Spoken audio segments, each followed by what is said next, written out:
पाठीमागे उद्धव ठाकरे यांनी असं उल्लेख केला की आता यानंतर शिवसेनेचा महिला मुख्यमंत्री सुद्धा होऊ शकतात, तेव्हा तुमचं नावही चर्चेत आलं. कसं बघता त्यांचे स्टेटमेंट? नाही हो, मी अशी काही हवेत वगैरे अजिबात नाही आहे. साधारण माणूस आहे मी, खूप सामान्य घरातली मुलगी आहे. अहो, निवडणूक लढवायचं असं जेव्हा आता योगेश सरांनी प्रश्न विचारला तर माझ्या डोक्यात काय यावं, पहिल्यांदा आईला डिपॉझिट किती भरायचं असेल. हां, पण ही लई मोठी गोष्ट आहे. आपण साधी माणसं आहेत, आपण असल्या भानगडीत नाही काही, किंवा असली हवा बिवा असल्या कुठल्याही याच्यात नाही आहे. हां, पण सन्मान्य उद्धव साहेबांनी हे म्हणणं हे मात्र फार महत्त्वपूर्ण आहे. कारण फुले शाहू आंबेडकर प्रबोधनकारांचा महाराष्ट्र असं म्हणून जेव्हा गवगवा होत असतो, तेव्हा 50% लोकसंख्या ज्या महिलांची आहे त्या महिलांना सहभागी करून घेणं, त्या प्रवाहात आणणं ही फार मोठी गोष्ट आहे. या अर्थाने सन्मान्य उद्धव साहेबांचं हे जे स्टेटमेंट आहे, हे स्टेटमेंट अत्यंत महत्त्वाचं स्टेटमेंट आहे असं मला वाटतं.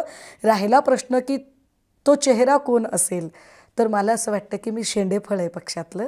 पक्षात खूप सिनियर चेहरे आहेत. शिंदे गट आणि ठाकरे गट, आता केसरकरांचं जे काही भाषा होती जरा मऊ झाली आहे की पुन्हा ठाकरेकडे किंवा ठाकरे गटाकडे जाऊ शकतात, पुन्हा शिवसेना एकत्र येऊ शकते असे चिन्ह किंवा असं बोललं जातंय. जर असं एकत्र आले आणि परत जर अलायन्स झालं भाजपसोबत, तर तुमची भूमिका काय असू शकते? नाही, भाजपसोबत आमचा अलायन्स होईल की नाही याच्याबद्दल साशंक आहे मी. हां, पण ही माणसं परत येऊ शकतील ना, आणि ती यावीत असं मला वाटणं काही गैर नाही आहे. कारण कुटुंबातल्या ज्या लेकी असतात त्या कुटुंब जोडण्याची भाषा करतात. मी कधीच यांना शत्रू म्हटलेलं नाही आहे. मी कायम यांना माझी भावंड असं म्हणते, वाट चुकलेली भावंड. त्यामुळे सुबह का भुला अगर शाम को घर आए तो उसे भुला नहीं कहते. तर माझे भाऊ आहेत. आता भाषा मऊ झाली आहे आमच्या दीपक भाऊंची, कदाचित ती वितळेल अजून काही दिवसांनी, वितळायला सुरुवात झाली आहे.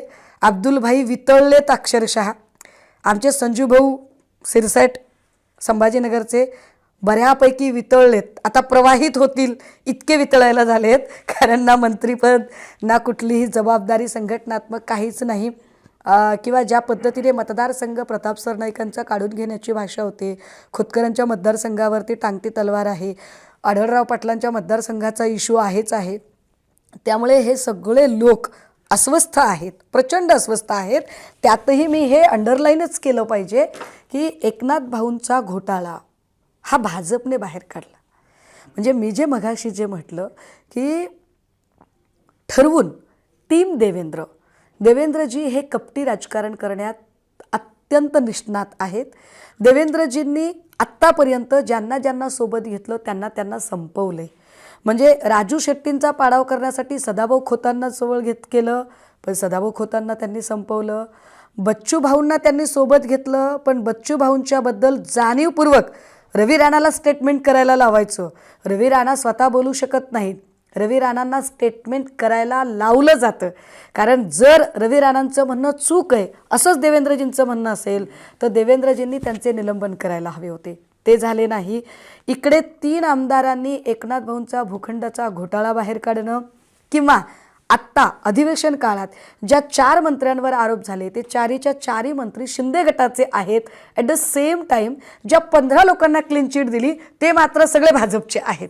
तर हे जे चित्र आहे हे टीम देवेंद्रकडून पद्धतशीरपणे एकनाथ भाऊंना संपवण्याचा, खिंडीत पकडण्याचा डाव सुरू झाला आहे आणि 20 लोक त्यांचा फोडायचा डाव आहे. या 20मध्ये जे पहिल्या काय म्हणता येईल पहिल्या पंक्तीला बसण्यासाठी जे धाव घेतील ना, त्यात आमचे शहाजी बापू नक्की असतील.